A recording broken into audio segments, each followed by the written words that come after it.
Limitations on property rights that are come under assault from government. There's probably a whole long list, but just some quick ones I could think of. Native Vegetation Act, Trade Practices Act Part 3A, nanny state regulations, the proposal for plain packaging of tobacco products. All of these things are expropriations of property rights. How has this all come about? Well, over the last while, there's become a greater concern for something called equity, egalitarianism, and social justice. Now, there's a whole bunch of quotes from people like Smith, Mises, von Hayek, or what have you, but I'm just going to pick out Smith's, where he says, "I have never known any good done by those who affect to trade for the public good." We should always be very, very suspicious of people who have imagined utopia and nirvana. And Mises makes the argument in extremely strong terms, which that whole paragraph basically boils down to: these people are either liars and or fools. I mean, that's an extremely strong, powerful comment that Mises makes about these people. But I want to draw your attention to Michael Oakeshott, probably the greatest English philosopher of the 20th century, very much underappreciated here in Australia. You can't buy his books. I've never seen his books for sale in a store here in Australia. You need to order them through Amazon or something along those lines. And he actually traces this assault basically back to the Enlightenment, where he says, during the Enlightenment, we actually had two ideas evolve. The first idea was that of the individual having rights and duties and obligations, which we all understand. He says at the same time, an anti-individual emerged. And this was the notion that some people can't actually do well under such a regime, and so they look around for an institution that will assist them. And the institution that they find is the government.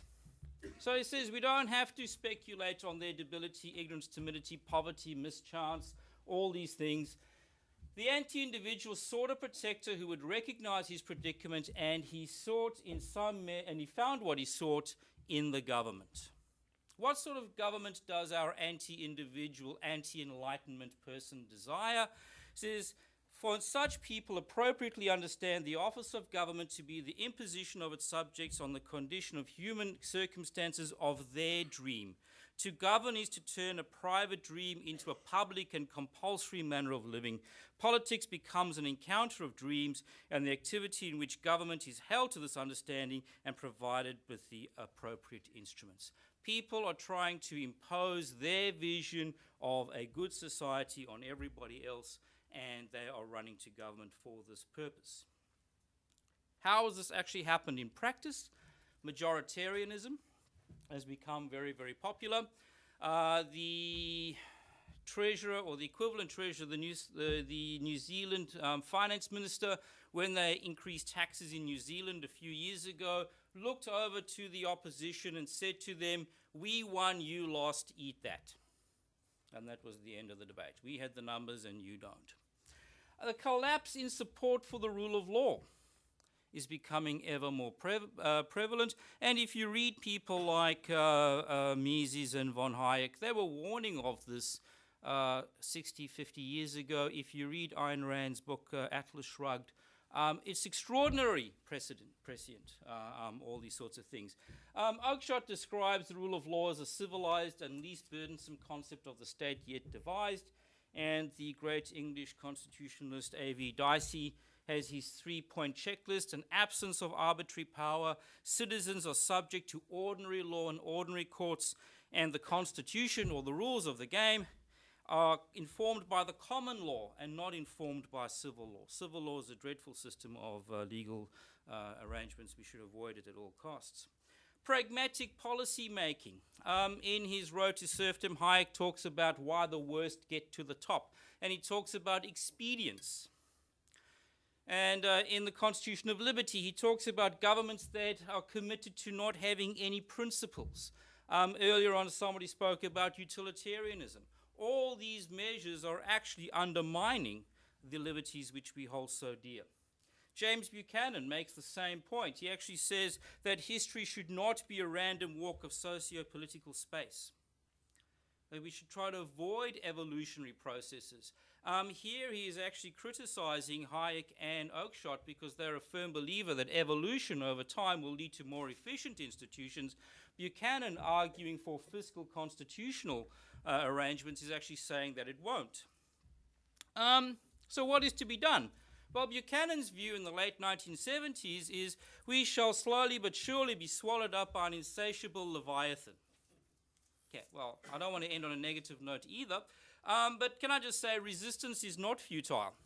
We've just seen in Australia a successful tax revolt against the resource super profits tax. I mean, it was a ghastly policy, poorly instituted, absolute arrogance on the part of government that they thought they could get away with rubbish like that. We've also seen in Australia public disquiet over debt and deficit.